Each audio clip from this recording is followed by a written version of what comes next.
Welcome back to High School Football Weekly, Episode 9. Dick Gallagher, Frank Wolf here with you. Thank you for spending some time with us. We're going to get into the Monsignor Martin division of high school football, and this segment is sponsored by Logistics Plus of Buffalo, New York. You can go to logisticsplus.net, send them an email, buffalo@logisticsplus.net for all your transportation, trucking, and supply chain needs. Dick, getting right into the Monsignor Martin, pretty easy schedule. O'Hara at least had a forfeit. This time their opponent forfeited, so they get a 2-0 win there. But that's one less week of film for those players. So that is that's costly. You know, you got these kids from O'Hara that have been going, balls to the wall since all year pretty much in late August. And now they don't have as much film as some of these other teams. So hopefully O'Hara can get those numbers back up. This is not on them this week, but there are other weeks where, unfortunately, because of their low numbers, they weren't able to play some games. The big one, obviously, Canisius St. Francis, we'll talk about in just a moment. Monsignor Martin St. Joe's traveled up to Chaminade. We talked about that in the opening, and they beat that Chaminade team 54-8 or 54-14, something along those lines.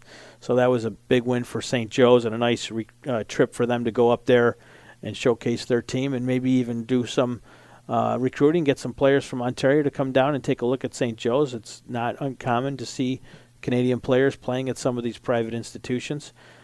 Bishop Timon, big win over St. Mary's, 19-7. That was a Friday night game, and big win for Timon.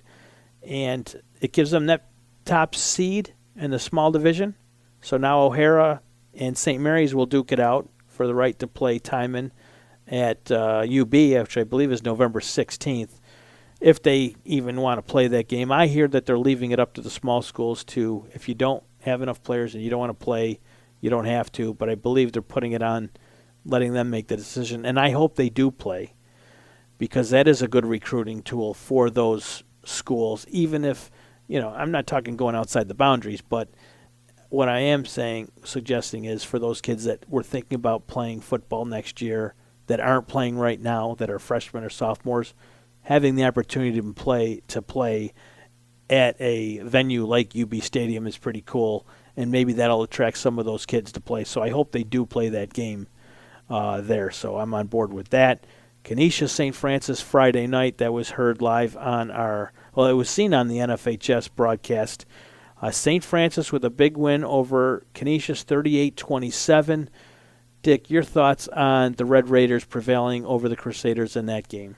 Well, I think when you take a look at the outstanding players on both sides, and it was a game that changed multiple times. Its momentum was different at times, but Jake Ritz has passed for over 2,000 yards this season. Last year he passed for 3,600 yards, 3,300 yards, and then 6 touchdowns. This year he's thrown for 24 touchdowns. By the time he's done, he's only a junior, he's going to set all Western New York passing records. And then if you look at Genselic, Xavier, and what he was able to, I think he was 279 yards rushing. And they have just an outstanding line, and Jerry gave a lot of credit to the offensive line and opened up the holes. And someone that's been under the radar screen, Antonio Corsi, he's 6'2", 210.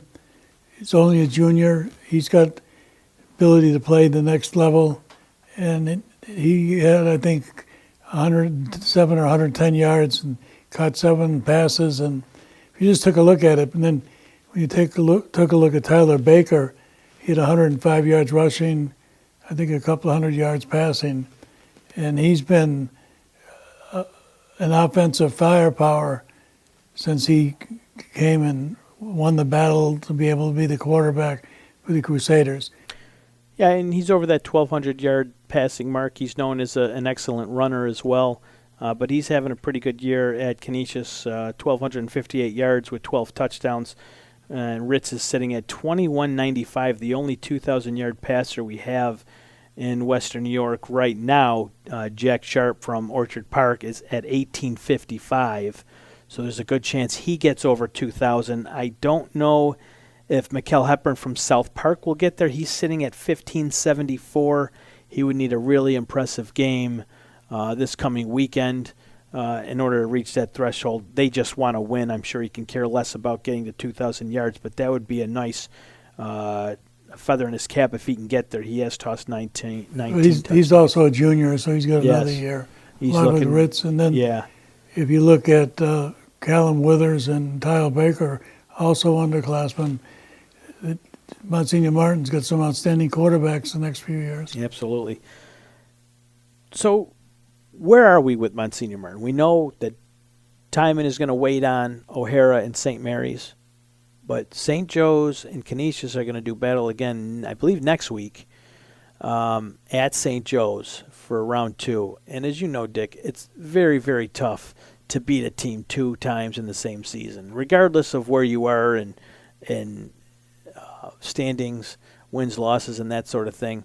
Very difficult to beat a team 2 times in the same season. Now, I'm hearing Canisius does have some injuries, especially in that linebacker position.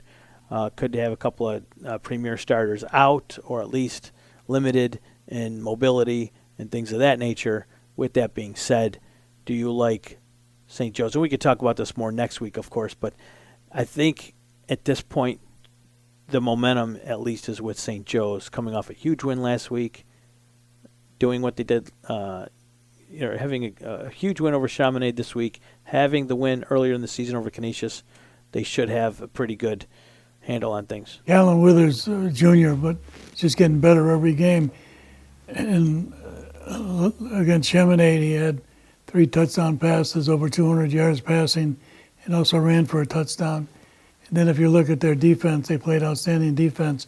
And one of the things about this Marauder team is they have a lot of kids that are really under the radar screen and unsung. And Vincent Lamayo is one wide receiver. He's been outstanding. Jimmy Scott, he's only a sophomore, but he's been outstanding. So if you take a look at it, whenever the private schools play each other, particularly the big schools, smash mouth football at its best, and it's a fun game to watch, just like the game last week with Crusaders and the Red Raiders was a good one. When you're playing St. Joe's, who would you say the one guy is you just can't take your eyes off of? Is there a particular player there? Yeah, I think Micah Brown. Okay. All right. I didn't want to say it. I wanted to hear you say it. But that kid on the field is as dangerous as anybody we have in Western New York, especially with a football in his hands. What I don't understand, because I don't know, which was a couple of games ago, I don't know whether Withers was injured, but Micah threw for 3 touchdowns, ran for 3 touchdowns.